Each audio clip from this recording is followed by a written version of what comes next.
All right. There he is, the Mishmeister. And of course, you can follow him on Twitter at Craig Mish. And also, you can get his podcast, Swings and Mishes. And of course, the Sports Grid. He is on there twice a day, rocking and rolling. What is it? 10 to 11, 2 to 4? What are the 11 to 12. 11 to 12. And then 2 to 4. So I have a show coming, or 2 to 3. I have a show coming up now. There you go. There you go. See, so he works for a living, like some of us. So is it? Are we going F1 or are we going? Is it Schumacher or Shoemaker? Oh, the manager's Schumacher. Mm-hmm. Okay, so we are going F1. Okay, so it is a Schumacher. Okay, all right. Your thoughts on Schumacher, a team that you have a lot of insight on all the time with the St. Louis Cardinals?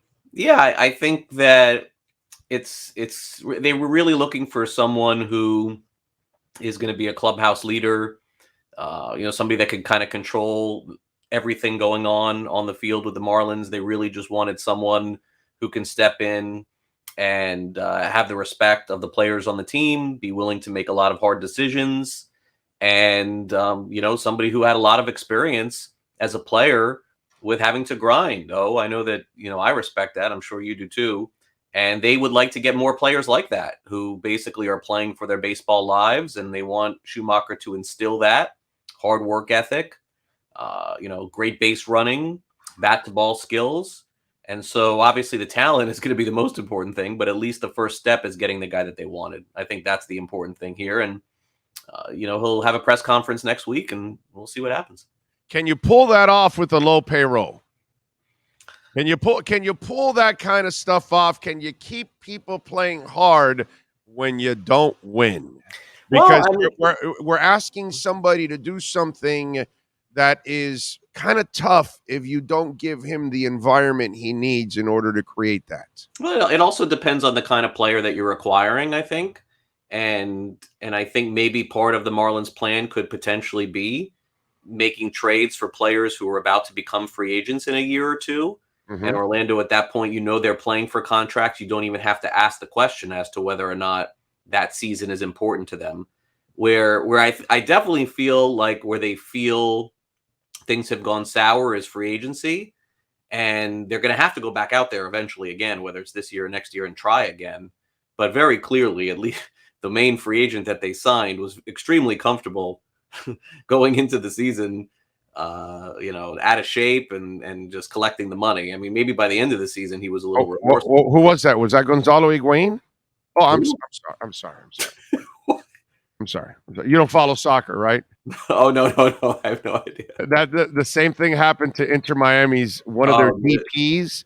They're allowed 3 DPs, although Miami was trying to be creative in the first year, and they tried to get 5 DPs in there, and that's why they were fined. And but outside that, normally it's 3 DPs, and those are international players that you can add, right? And so Gonzalo was a star in Europe, and he came over and he was out of shape.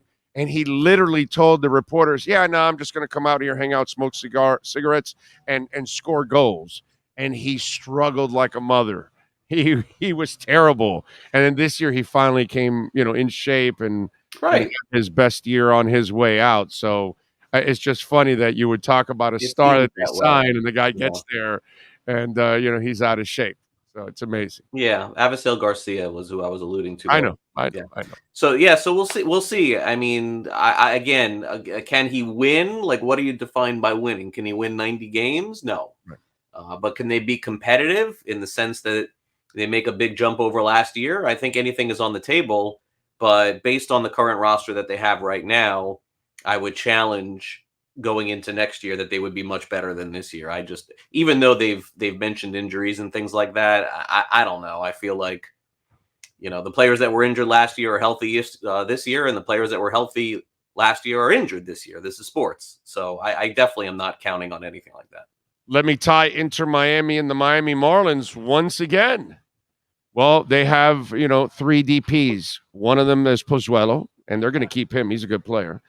Higuain's going to retire. The other one is Pizarro that they're dying to unload so they can open up a DP spot and go buy another international player, possibly Messi next summer. Heard that one. Well, right, exactly. So can I pray that the DP for the Marlins, Aguilar says, yeah, no, I'm gonna no, not Soler, I'm sorry, says, yeah, I'm gonna opt out of this. I could get a better deal somewhere else.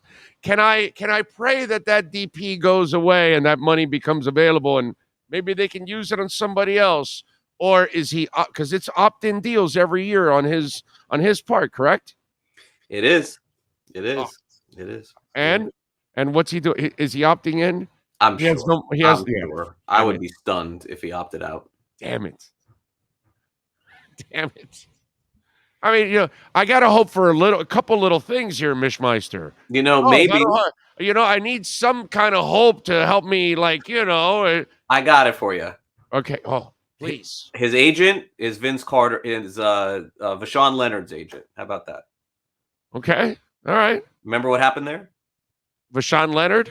Was it Vashawn Leonard that I'm thinking of? No, you're thinking Anthony Carter, I think. Anthony Carter. I was going to say Vince Carter, but it was Anthony Carter. Okay. That was the whole that was probably a once in a lifetime thing. Have you heard of anything since then?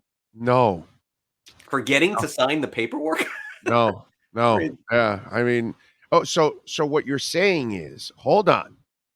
So what you're saying is, if I put out a GoFundMe page, have a couple people kidnap his agent, there's a possibility that Soler does not opt in and we can kick him out. Is that what you're saying?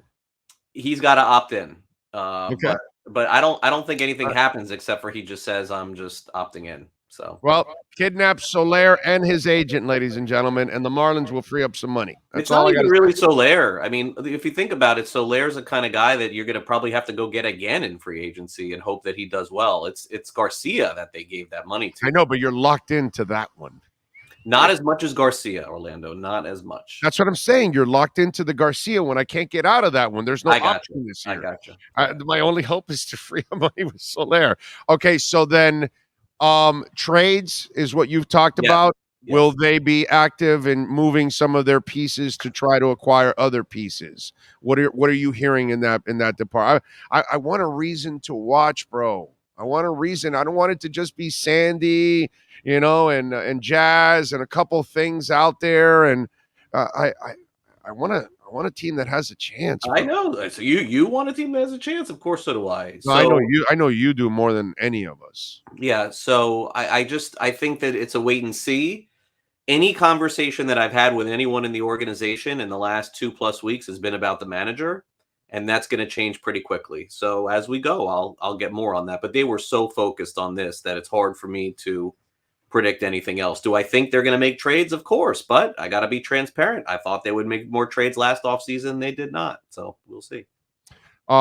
Did this process go faster than you expected? Because when we talked about it 2 weeks ago, it kind of felt like it was going to be a process because they were going to interview a whole bunch of people. And within 2 weeks, boom, they closed the door on this guy. Yeah, well, I think that, I know that once they interviewed Schumacher, they knew that he was a finalist, and then it came down to deciding between him and deciding between, who am I missing? Matt Quattaro. Oh, he froze? Oh, he froze. All right, he is frozen in time. There he is. Yeah, he is frozen in time. So now we will unfreeze him, hopefully, and then, right now he is Han Solo. Okay. He's Han Solo in Empire Strikes Back. Jabba the Hutt has frozen him. Now we have unfrozen him. You are no longer in the cryo. Is it my internet? Is it really? You were in the cryo, whatever. Is it my internet today? Wow. Okay. Yeah. Interesting. I'm hosting shows. We didn't put you in the cryo thing. It was Jabba the Hutt. My bad. Let me X out of some things. Maybe that'll help. I don't know. Weird. Okay. All right. So then you said it was down to Schumacher, and then you mentioned another guy, a couple guys there. Quattaro, bench coach of the Rays. Luis Rojas, third base coach of the Yankees. Joe Espada, bench coach of the Astros. Those were the finalists. Final four. Okay.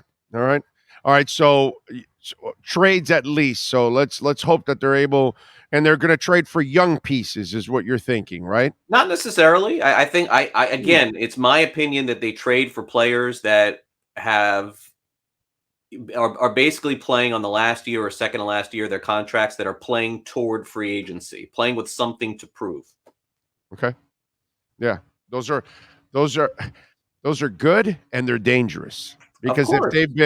if they've been underachievers up until this point, you worry about that guy that kills himself to have that 1 year just to get that contract, and then you wonder, oh my God, is he going to regress back to that? So that Yeah, you sounds a don't little know. dangerous. Yeah, I By the mean, way, it's hard. Listen, even with the money, it is hard for them to attract free agents here. People think it's the easiest thing. It's impossible. Nobody wants to play here. yeah, yeah. All right, let me switch gears here. Were you surprised with the Yankees? No, I told you they were not going anywhere. I told Oh, you I'm they were sorry. going nowhere from the beginning. No, but were you surprised that they choked like that with all four like that? Just get No, not at swept. all. Not at all. Houston hasn't lost a game in the postseason yet. Okay. Well, I'm just they're poor Yankee fans are wondering hundreds and billions of dollars in payroll They since they what? ran into the Astros. The Yankees will be right back next year, and they're going to lose to the Astros again unless they really fix the way that they do things. The Yankees, in order to win a World Series, have to have a hot lineup, like Philadelphia. You have to have that at some point. They did in April, May, June, and into July. And then, boom, went in the crapper. Judge was the only one hitting. Right. That's not a recipe for success long term. It's a recipe for a short period of success. The Phillies are showing it right now. Who knows? Maybe the Phillies don't score a run in the World Series. I have no idea. But whoever is hot at the right time wins. The Yankees were lucky to get through Cleveland. They barely beat them. Yeah. No, I got you. By the way, are the Phillies the '03 Marlins? No, they're every team that's won the World Series recently. The Atlanta Braves, 88 wins last year. The Washington Nationals were under 500 2 years ago. They won. They absolutely could win the World Series. They could. It's a great Oh, story. what I mean is the hot team, because that's what the Marlins were from May 1st on. I mean, Orlando, So the they had Braves. The Braves were the hot team last year. The yeah, Nationals were the hot team in but the 2019. Marlins did that first, okay? So I'm using the Marlins, bro. Yeah, it's not. I don't. Okay, I let's don't use think the Marlins as an example here, bro. it, We it got seems like nothing to that's hang our every hat year. on as Marlins fans. Let me hang my hat on '03 at least, bro. Just You, let you me can you can listen. You can hang your hat on it, but just Pudge left the year after that, and that was the end of it. But I know. um, I know. Why you I gotta mean, break my heart all the time? Why you I gotta think do it? they have a chance for sure. I would not discount them having a chance. And I think that obviously winning one game in Houston has to happen. But I will add for this show and all the other shows that I've been doing, the Astros have not lost a game yet in the postseason. Is it going to happen? And is Philadelphia going to beat them 4 out of 7 times? This team It that has not won, is not there a lost a single Bateman game. to get in the way? Is there a Cruz to get confused? Come on, tell me. Talk to me. I mean, that's what the Phillies need. The Phillies need some extra magic like the Marlins had. That's all. They need a couple of breaks here or there, and you never know. It changes. But They got Harper. but you bring up a great point. I didn't think about it. Like I'm thinking just local to turn it local and saying, are they the Marlins? But you're right about the Nationals and you're right about the Braves. They didn't go in there with 100 and something wins and they No. were dominant and all that. No, they got hot at the right time. And so, these are the things you think that Philly's going to have to do in order to win this one. I do. Hopefully JT gets a ring. I'm rooting for him, no doubt. Yeah, I think the world is rooting for the Phillies in a way, right? Definitely. Because Yeah. nobody wants to see the Astros win. Great team. It's a great team. It's a great organization. Obviously, they overcame the cheating, and by doing this, they in a way, this is a kind of this. They have to do this in a way as an organization to kind of overcome that whole cheating thing and say, "Hey, say whatever you guys want. We're great no matter what you say." And after all that stuff, we went on to win the World Series. So I think it's almost like a must for their story, isn't it? Well, I mean the fascinating part about Houston is that like most people do, like you, they bring up the cheating, and Yeah. which is fair. But let's talk about that a bit.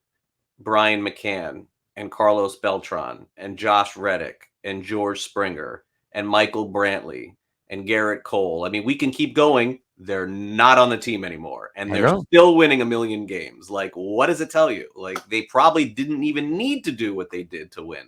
Right. I have a ton of respect for them, but I got a buddy on the team of Philadelphia. I got to root for them. I got a buddy on the Astros too. I got a couple actually on the Astros, but I'm really hoping that JT Realmuto gets a ring. Okay. All right. Good stuff there. What are you working on over at the Sports Grid, my brother, so folks can check you out, man? Yeah, 2:00 Eastern, we'll do the NFL picks of the week. We got that coming up here. So a Friday with you. So that's sort of rare. A Friday, of course, on my show there, no doubt. And, obviously the fantasy show every day, 11 a.m. Eastern. And come next week on Thursday, I'll be covering the Skip Schumacher press conference. And I believe everyone is going to speak at that. Kim Eng and Bruce Sherman and Skip, clearly. So I think that we're going to get a lot of good stuff from next Thursday. I'm looking forward to that. Thursday, what time are they doing that? I think in the morning. Okay. All right. Interesting. All right. Good stuff. Mishmeister, as always, appreciate you, my brother. Have a fantastic weekend and enjoy the baseball. Yeah. Thank you, man. Have a great weekend to you and everybody out there. Appreciate it. Thank you, my friend. We step out of the batter's box.